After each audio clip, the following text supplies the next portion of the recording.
Welcome to Podcetera. Each episode is a journey of discovery as we delve into topics that pique our curiosity and yours. We feature in-depth interviews with fascinating individuals who have extraordinary stories to share. I'm Renee Lego. I'm Joelle Ludovich, and this is Podcetera.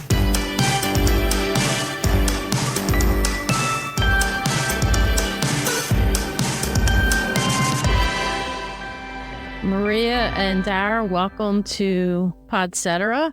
Can you tell us each a little bit about yourself? Thank you so much for having us. Really appreciate the opportunity. I'm Maria Quattrone. I've been in the real estate industry for 20 years, and I'm the owner of REMAX at Home and Modern Mortgage Solutions here in Philadelphia, women-owned business. I am married with 3 little boy kitties. And Dara? Sure. My name's Dara Ellis. I've been in the real estate business almost 40 years in one way or another. 25 as a real estate developer of my own company. And for the last 7 years, I've been here with Maria as her sales team member, broker of record, basically all around teammate.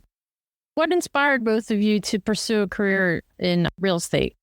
I wanted to leave the industry that I was in, which is advertising sales. I sold radio for 11 years, and I wanted an opportunity to create my own destiny.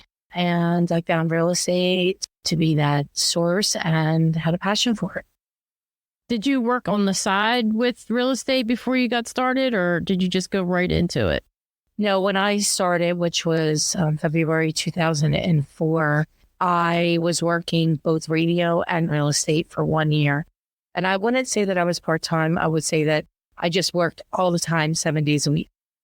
The truth of what inspired me to go into the real estate business was my mother saying that the road to financial freedom was always going to be through real estate, that all people of wealth in the country had real estate.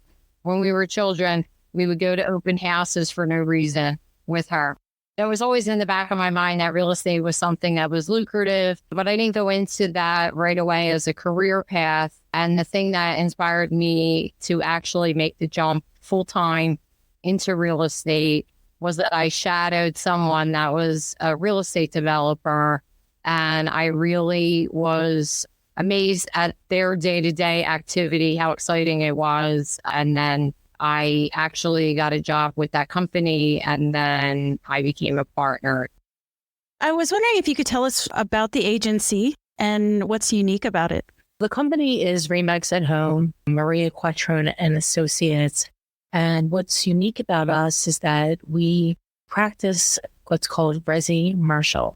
So we work with clients on the acquisition and disposition of their assets, whether it be an industrial building, multifamily, mixed use, adaptive reuse for development, ground up new construction, as well as working with investors buying single family homes, homeowners, and home sellers. And we are a team office. That's very different for a brokerage. So we all work together, and we have people in our organization that specialize in each individual area. Is there anything in particular that's unique to Philadelphia real estate? I don't know exactly what goes on in real estate in Cleveland or Texas or whatever, but I think for the most part, there's, generalities that are very, very similar. There's a few things in Philadelphia real estate that are interesting. At the moment, it's one of the most significant major cities in the United States, and it's still affordable actually to buy a home. So that's very unusual if you're just looking at home sales. The other thing that's very interesting to me about it in comparison maybe to some other areas is that for a large city, we're not vertical, we're more linear. So we spread out over what we call the Philadelphia metropolitan area with Bucks County, Montgomery County, Delaware County, maybe parts of South Jersey. It's all considered the Philadelphia market. We've never seen the highs of other cities. So we haven't seen also the lows of other cities when the market does readjust. How would you say, since you've started, that the role of the industry has evolved or changed in the last 15, 20 years? One thing I would say is that with the internet and with things like DocuSign, it sure made things a little bit easier. Back in the day, and Dara, it was even before this, I used to have a book, but before they had the MLS, but the MLS has allowed us to move quicker, buyers be able to see properties faster through the different portals as well, and make things a little bit more efficient. Although there was probably still about 200 moving parts in a transaction, literally, it has made it a bit simpler than it was 20 years ago. So many technological advances besides the computer, the cell phone, going from using a map book. We used to have, 50 map books in our trunk because we might go to an area that we weren't familiar with. If I had to use a map book today, I wouldn't be able to read it because I can't see. And I would need, magnifying glass to be able to do it. But now we have Google Maps and we can get places easier. We could talk to people in other areas. We have investors that come from all over the country. I might not meet them ever. We talk on Zoom. We ratify everything on DocuSign. So all of that's amazing. Yeah. What's a map? A paper map anymore, like a book map. Young people today, they're like, that is not a concept they understand. Take the map with you in the car, figure out where you're going, pull over and drive to the next location. Not only did we have to know how to do that in the past, but we also had to, map it out for our clients as well. And that was before there was MapQuest. So we had to actually somehow relay this to the people. It was a lot more time consuming. Not having DocuSign meant that we had to take a contract directly to the people, get it signed, then bring it to the other office. This all had to be done in a period of time. You might spend hours in the car one day to do a transaction, which can now be ratified like in 10 minutes. Just with all the different technology that you say that we have, how do you compete in a different climate now of things at your fingertips? There's a lot more competition. There are online real estate portals and websites. How do you sort of find in this world now? So one of the ways that I know that I can compete with other people is that there's no substitution for experience and being prepared. So you can have a person that's new and has all the technology and whatever, and they can't solve a real estate problem like I might be able to, or Maria might be able to. And therefore, they're not going to have the same impact that we have on the client. The technology is a little disconcerting when large corporations are buying all the name brand portals that we recognize. I'm not even going to say what they are. You can say it if you want to, but they're all now intertwined. And in the future, we're not going to be able to maybe compete with those pockets, right? If they can buy all the advertising time and whatever, but on a local scale, they're not going to have the impact that Maria Quattrone has or that I have, because we know the market, we're prepared, we're here. And there is still a big component of the personal touch, so to speak. I have business people that don't want to do business unless they can literally shake your hand. And that's not going to happen with companies that are 100% online. How do you think the role of the real estate agent has changed or evolved? The roles have always been similar in that we have to find properties for people to buy and help people prepare and market their properties to sell, whether it's one house or, a giant commercial building. There's marketing involved. So it's always been a career in marketing and things like that. The way that it's changed over the years is that we can do things more strategically now because of technology and things like that. We no longer suffer the fact that in some societies before, women had to wear skirts and wear high heels while doing it. We don't have to do that anymore. From a female standpoint, that's one of the ways that it's changed. The other thing that's changed is that people are a little bit more involved from a younger age than they used to be. Years ago, you didn't get involved in real estate till you were a certain age. Now there's people in their 20s or younger or whatever that all know that this is a way to wealth and things like that. Years ago, people didn't buy houses until they were a certain age. They lived with their parents or they lived in apartments. It was normal to do that. I think as a career in the past, men were full-time real estate agents and women, it was more like housewives going back, 30 years or so. Now I would say that there are a lot of professional full-time real estate agents who this is not, a housewife career. I entered in this business when I was 33, I guess, and I left another industry that I was in for 11 years. But what's interesting is that there's a very small percentage of women in leadership roles on a national level. I actually looked it up. Since 1978, women have comprised the majority of realtors, and 66% of real estate agents in the U.S. are women. Do you think that seems right?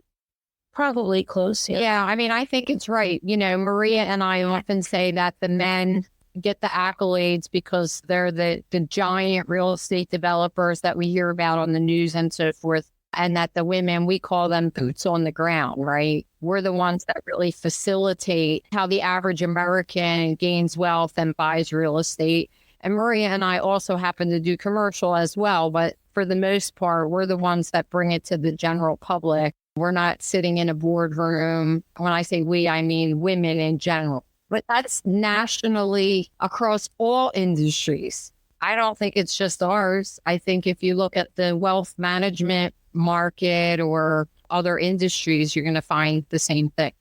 I was at a holiday party last week. I looked around the room and I was with a gentleman. He's African American. And I said, go around the room. What do you see? He said, white people. And I said, you know what I see? Men. It was at an attorney's firm, but it was heavy real estate. Commercial development. I've been going to this party for 20 years. I actually told the story of the first time I was at the party. You could actually still smoke. Right? Yeah. But most of the night I spoke with men. In commercial real estate, 2020, women make up 36.7%. I'm actually shocked that that's the number. So I personally think maybe in this market or maybe in other markets, I don't know how it's averaged out, but I think it's less than that. Actually, I do in Philadelphia. It's definitely less than that. And I've been in the commercial real estate field for a long time because I was an owner of a company and people would come to me to sell me things or whatever. Out of, 10 agents that would come to me, maybe one would be a woman. It's not just people that are licensed agents, right? In this business, we also deal with bankers. They're primarily men. We deal with attorneys, they're primarily men. We deal with builders, they're primarily men. We deal with city officials, they're primarily men. Got a lot of changing to do. Mm-hmm. I don't think that things have changed that much for women since the 90s. I don't think that it has been as progressive as it could or should be. And I think that stems from home. I think it starts there. I think it starts very, very, very early on in the formative years. But if it doesn't change there, it's not going to change elsewhere. So in creating your own business, and Dara, you've been in a business yourself, right? Any backlash in the room when you're working with primarily male clients or counterparts? This is something that women in business come to all the time. Barbara Corcoran, who's absolutely famous in the real estate business, used the fact that she had nice legs to make business deals. And she said it in public. I'm not the type of person that would sexualize myself in order to make a deal work. But I do know that I have to be more prepared, work harder, show up earlier. I know Maria will say some of these same things. In order to just get in the door of the club, we have to try 10 times harder. And that all comes from how I was raised. I was told that I could do anything I wanted, so nothing ever stopped me. But other women that are trying to enter this field might have some setbacks. There's commercial real estate brokers here in Philadelphia. They won't even take our call. I don't think it's specific to the real estate industry. Right. I think sometimes we're the better candidate for a job. And I think we lose it to men, like the good old boys club kind of thing, sticking with the tribe. I feel like a lot of our clients are from all different backgrounds, from other countries, and they actually tend to, I think, have more respect. And some of the ways that I had to compete in the past weren't something that I really liked. I had to be super aggressive, fighting with these people to get them to do what they need to do, go to their level. Like climbing up this pole and it's raining. Got so burnt out from it. I just was like, I'm done with these people. I'm done being treated. And I was verbally harassed for years.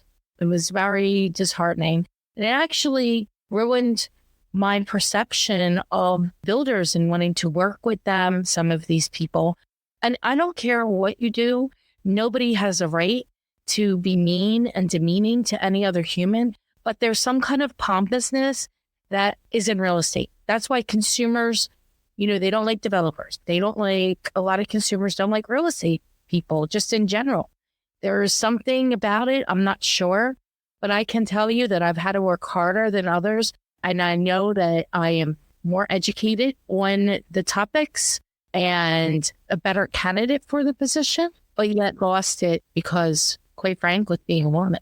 Do women who are buying, do they prefer working with a woman? I think on the residential side, yes. I think a lot of women like working with other women. We've gotten requests when people call that they want to work with women brokers. I wouldn't be one that would prefer one thing over another, except for my personality is that I think of all the women that are in my life that are in other careers or whatever, and I know how prepared they are before they go into the office or before they take on something in their practice or whatever. And I would always choose a woman because I know they take those steps. And this is strictly anecdotal. And men that I have had experience with in the past, say, for example, attorneys or engineers that I've worked with, other professionals, I call it flying by the seat of your pants. They come late to a meeting or they don't show up or they have all their assistants do the work and they don't ever have to be right and they could still win. So we have to always be a little bit better. I asked this question to one of our other guests because she's a woman starting a wine business and trying to break into a market where it's all male dominated. How can your male counterparts help you or help women in the industry? This goes back to what Marie said. People have to raise strong girls and strong women. And they also have to start telling young boys that girls are equal to them. We can't idolize just male figures all the time. We don't have a female president, people. How many people in the Senate are women and how many are men? It's like easy math, but it does go back to how people are raised, not just men, but eventually, because the world is changing, there's not going to be the us and them anymore. It's going to be, the gender part's going to be neutral. Maybe it'll shift to something else. Maybe it's going to shift to only the rich get this and the poor don't get it or whatever. We have to change things from ground up in every aspect of our society, not just real estate. I also think as a woman, when you're strong and aggressive, that you get labeled some names. Leona Helmsley, another famous person, probably more involved in the day-to-day activity of a real estate empire than her husband was. A very smart woman. She was crowned the Queen of Mean. I don't know if she was probably just trying to get stuff done. Yeah, that's the perception thing that Maria mentioned too, is part of that as well. It's another way of demeaning women that if we're strong and aggressive and, maybe if we raise our voice or try to be more emphatic about something that, we're called, and I guess we can say this on the air, bitches. That's the terminology that everybody skirts around, but it happens everywhere. When you're being assertive, you're labeled. Yeah, when you're being assertive, you're actually just working for your client, trying to get the deal done, trying to get something closed. Sometimes it requires that. And sometimes it requires mirroring the other person, and they might be aggressive with us. So what are we going to do? Just cower down? No, we have to be aggressive back to them. That's how you have to be in business. That's how you have to be in life. When you're entering the room for whatever deal, is that in your head? Yeah. I'll let Maria answer for herself, but for me, yes, it is. I might dress differently also. I don't change where I wear high heels to a thing and, whatever. I definitely carry myself bigger. I'm not a big person. I'm a small person. I definitely articulate things a little bit differently. I'm one that negotiates a lot in silence. I sometimes shut up for like 2 minutes, try and get them to say something. This might not be how men have to operate, but this is how I have to operate to get things done. I have a little bit of a different approach. I'm a very gregarious personality. Usually when I'm entering a room, so to speak, I feel powerful. And it's not in so much in how you say it, but it's just a sense of command. And it's not about being loud. It's about being in control and walking in grace. And know that you know what you're talking about. I 150% know what I'm talking about, so I have a lot of confidence. And I think that it comes through in the way a person moves, the way a person speaks, the way their tonality, right? And how they project themselves. And I think about it as a way of just being authentic to who I am as a human.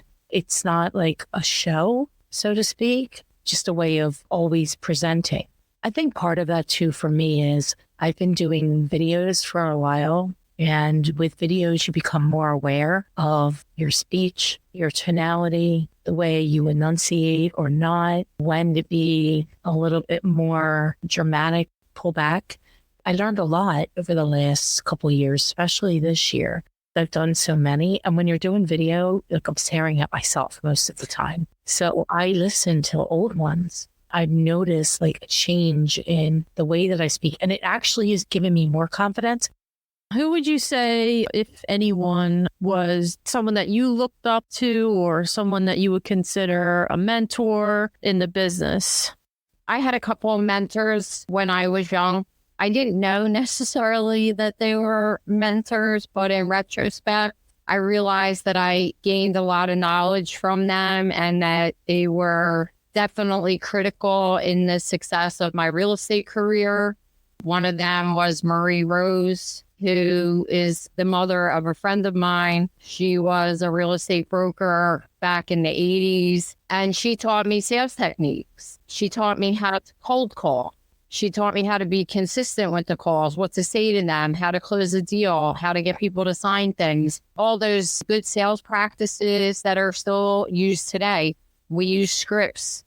I wouldn't have known maybe what a script was or whatever. So she was very important to the success of my career. The fact that I was able to listen and keep it in the back of my mind. And then the other person was my partner, Robin Carmen, the real estate developer, self-made, had to work her way up in a man's world. That's the person that I shadowed and then actually transitioned into real estate as a full-time career. Her secret sauce is that she has tremendous work ethic. And she also is an amazing, complex problem solver.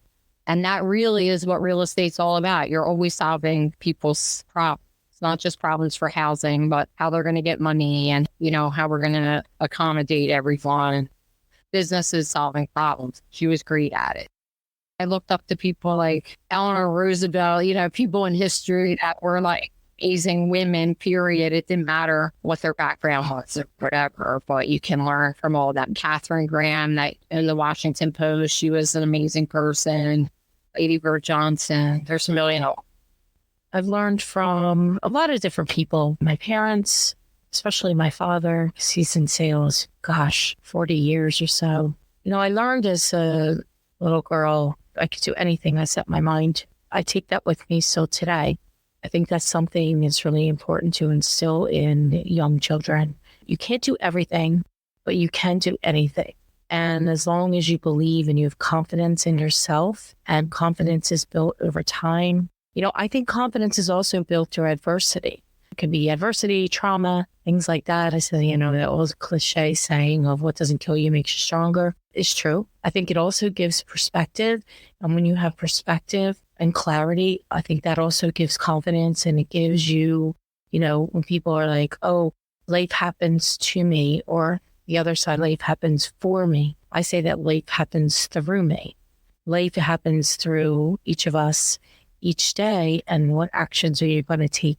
And so I've had a lot of different coaches also over the years, and learned different things from at different parts of my career. One lady who I really always loved her, Betsy Ross. She did a lot more than sewing a flag, though. A lot of people don't really know what she did, but she's definitely somebody of inspiration. We actually still learn from each other. I think it's important too. I agree with Dara. I don't have all the answers. I never will have all the answers. Our company isn't perfect because we're all humans, and there is no perfect place, especially in real estate. There's a lot of emotion involved, especially on the residential side. Even some of the commercial side, people lose their mind. So, a real estate office is always going to be like a bit of chaos. The client, listen, there's probably going to be a hiccup in the deal. Probably will be. Managing expectations, but knowing that we got your back, we know exactly what to do to get to the table. But when this thing happens, whatever that thing is in this transaction, remember that I said, we're professionals, we're experts, and we know how to get it to the table. And I think managing expectations is a large part of it as well, because if you tell people everything's going to be just great, then what happens when it isn't? And it never is, because we can't control the third-party humans that are involved in the transactions. You mentioned earlier about men taking up most of the leadership roles. How does the representation of women and minorities at those levels impact the industry at large? I think it's a problem. The leadership nationally for men is 75% white, 2% black. Leadership positions are 77% men. I mean, that's a huge amount considering women represent 65, 67% of the real estate workforce. Some of that is, I think, could be being a mom, not being able to travel to go to some of these meetings like the National Association of Realtors or Pennsylvania Association of Realtors. That's a decision, right? It's a decision to stay home with your children. It's also been the old boys club for a long time. I mean, there's just been sexual harassment suits in the National Association of Realtors where the president stepped down and some other leadership positions have stepped down. It starts like a long time before this. And unless that changes, nothing will change. And it's also, goes back to the society in general. People at the top are all men and they control all the wealth. They can dictate who gets the jobs with the most money and who doesn't. They're still paying men to do the same exact job that a woman can do, more money. We have to change society one little sale at a time. Transaction at a time, I was going to say, right? One of the things that we implemented about 2 years ago was the MQA PA Real Estate Scholarship Program. And it is directed to women and minorities, specifically women. We know that from a minority standpoint, whether it's Hispanic or African-American, it's definitely underserved in the Philadelphia metro market based on the makeup of the citizens in Philadelphia metro market. We've given opportunities to lots of people. We pay for their schooling. We bring them through training. It's been an interesting time for that. I think we learned a lot about people, a lot about what people are willing or not willing to do. Real estate is not an easy business at any stretch of the imagination. And it takes somebody with guts, determination, the ability to be resilient, consistent, showing up and doing the work. A lot of people get in this industry thinking that they're just going to call a few people or they're just going to open some doors or they're going to show pretty houses. It's none of those things. You actually have to work.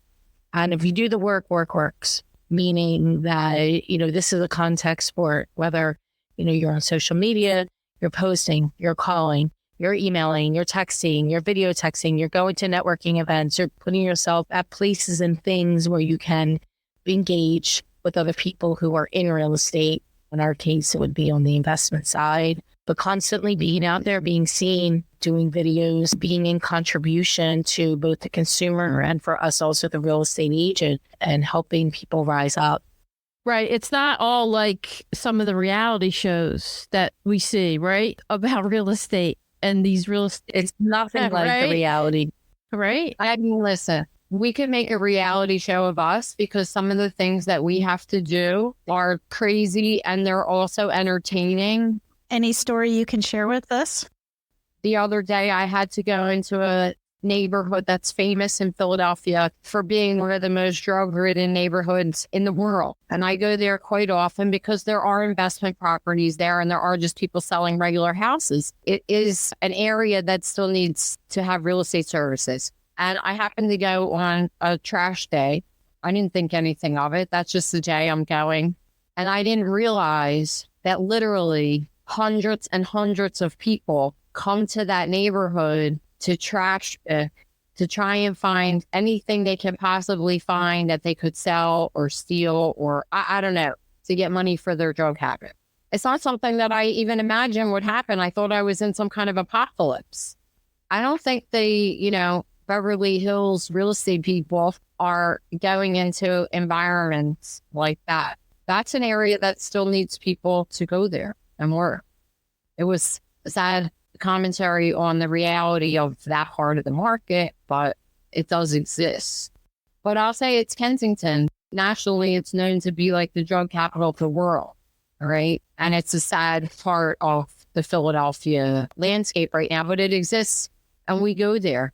There's buildings, there's houses, there's regular people that got caught up in that part of the world and they want to get out of it, maybe. I was there once. I was driving a fancy car at the time, and it was a convertible. And I ran a red light, and East man stopped me, and he said, "Ma'am, what are you doing here?" I said, "Oh, I just had a listing up. We met over there at this building." He's like, "Roll up your windows and don't ever come back here. It's not safe for you." And that was probably, God, a decade ago. And then also the sheer volume thing. You can do the math. But if you sell a $140 million mansion, the commission is way different than selling an $80,000 house in Kensington. I'm not saying that's our whole practice, but we sell those also. But we do sell commercial buildings, $5 million, $2 million, whatever.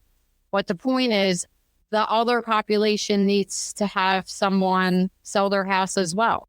And our team does that. That area is getting built up or has been growing in terms of like businesses and things like that too. In real estate in general, it's not all what you see on TV, but they want to put, the beautiful Miami mansions. Listen, I like to watch those shows also. Can you talk a little bit about some of the trends we're going to see in 2024?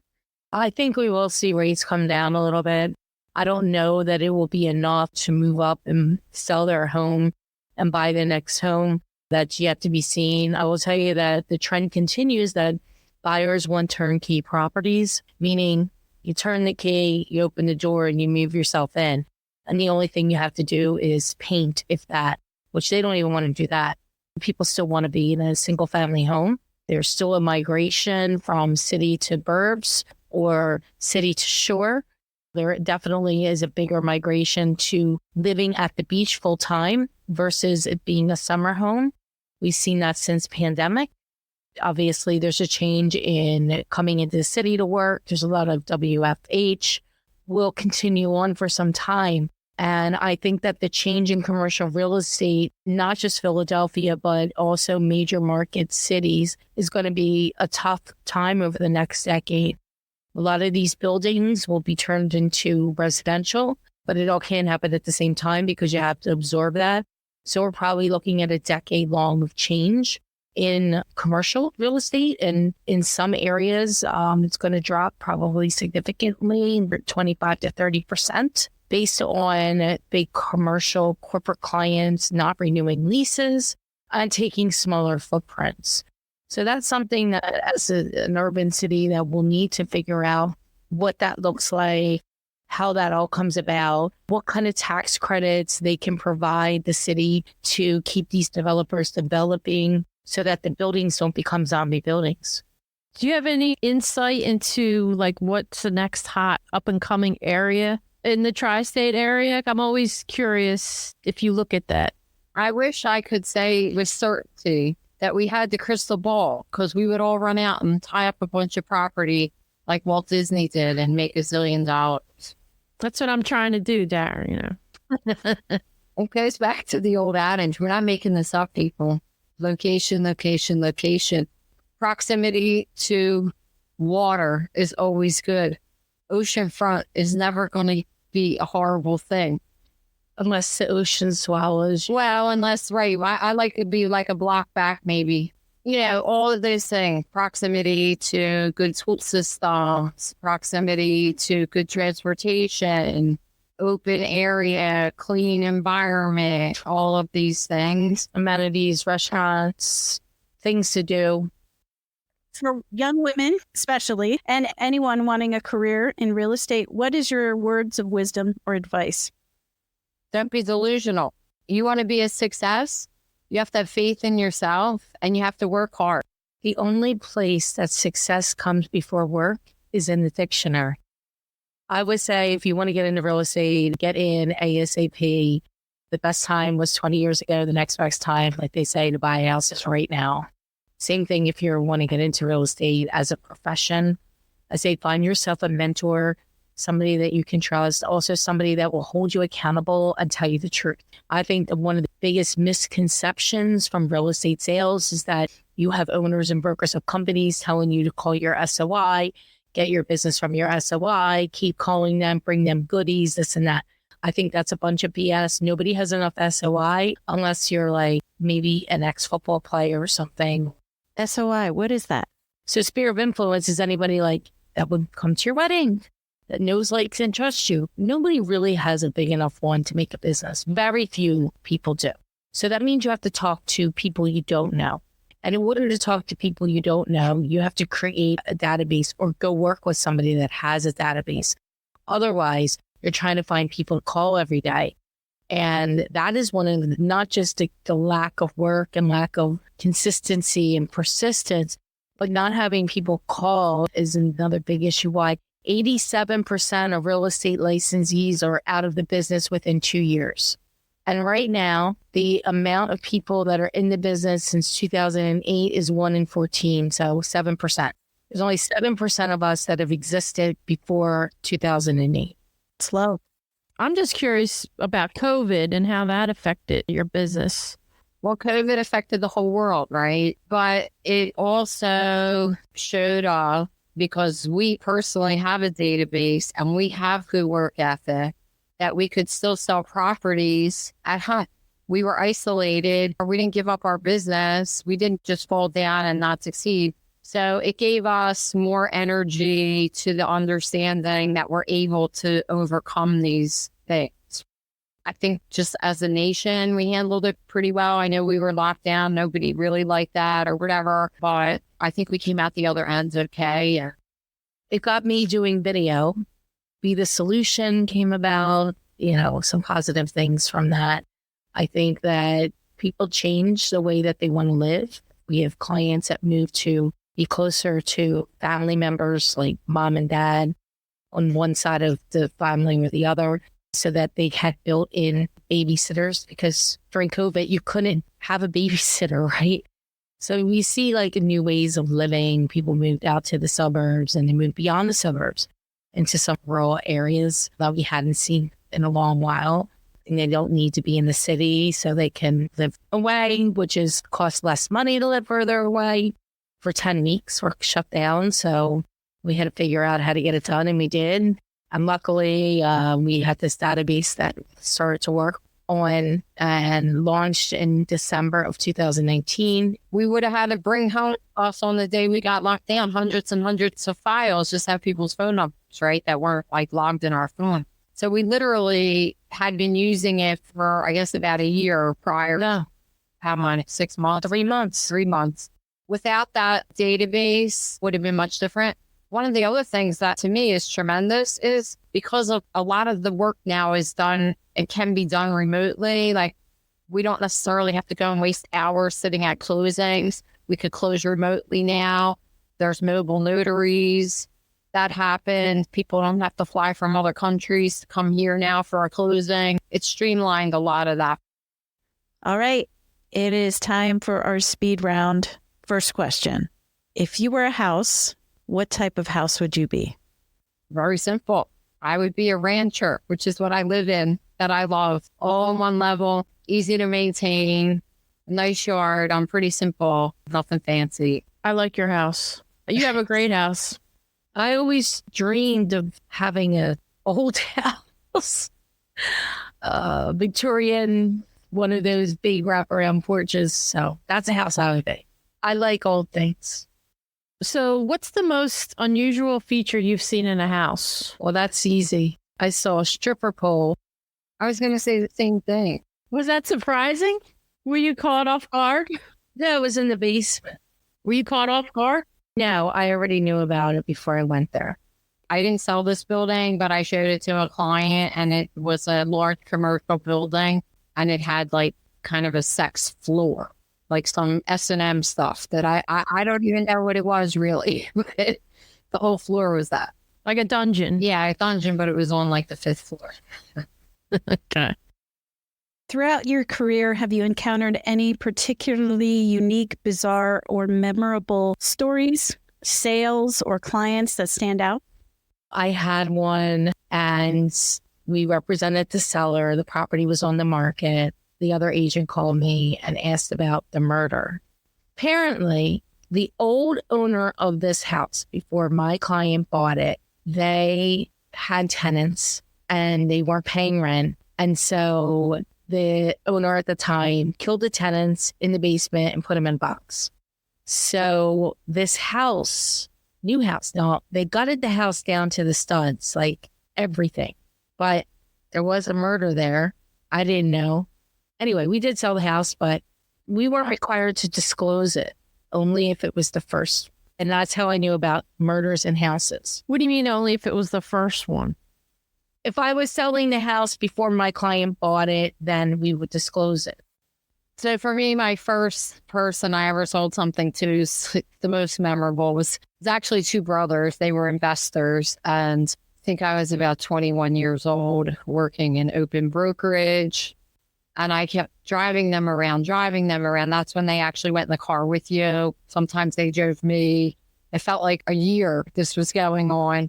And like with a tear in my eye, I was like, are you guys ever going to buy anything? Like I was getting weary of the whole thing. Anyway, they became very good clients. They were investors. They ended up buying several properties from me. And after the first one closed, I said, why did you stick with me? Because they were literally my first clients. And they said, I was the only one that stuck with them. No. All the other people gave up on them. So I persevered and they put up with me. So that was good. You persevered. What's on the top of your bucket list? For me, I would say just having a fun day every day. So for me, I would love to learn to fly a plane. I haven't taken any classes yet or anything like that, but that's definitely on my bucket list. Which celebrity would you choose as your mentor? Living or dead? It's up to you. I'm going with Martha Stewart. I love her. I think she's a person that's prepared. I think she's very smart. I think that she got a bad rap in certain things in her life and still rebounded. You're going with Ariana Huffington. Self-made. She started her business at 50. She started her business in her mid-50s. It takes guts. We do a segment called Question Down the Lane. And at the end of each interview, we ask our interviewee to answer a question from a previous guest. What was a book in high school that meant a lot to you or that you shared with your friends? Are You There, God? It's Me, Margaret, by Judy Blume. The only thing I can think of right now. I read that. So I'm not sure if this was in high school. It might have been after, but I'm going to use it anyway because it's a book that I love and I think everybody should read it because it's hysterical. It's called A Confederacy of Dunces. I just think it's one of the funniest books ever written. And the person that wrote it won a Pulitzer Prize posthumously. Where can our listeners learn more about your agency? The best place to go is to Google Maria Quattrone and Associates and take a look at what the general public has to say about us. We have about 600 reviews from people that have used our services in the past and some that haven't, peers in the industry or whatever. That's the first place. And the second place is we actually have a brick and mortar office. We're at 2054 South Street, and we're willing to take a meeting with people that want to see us in person. Thank you, Maria and Dara, for joining us on this Podcetera. Thank you. I appreciate it. Thank you so much for the opportunity. If you enjoyed this episode, please leave a review and share Podcetera. And be sure to follow and like the series wherever you enjoy podcasts. For Podcetera, I'm Renee Lego. And I'm Joelle Ludovich. Thanks for listening. See you next time.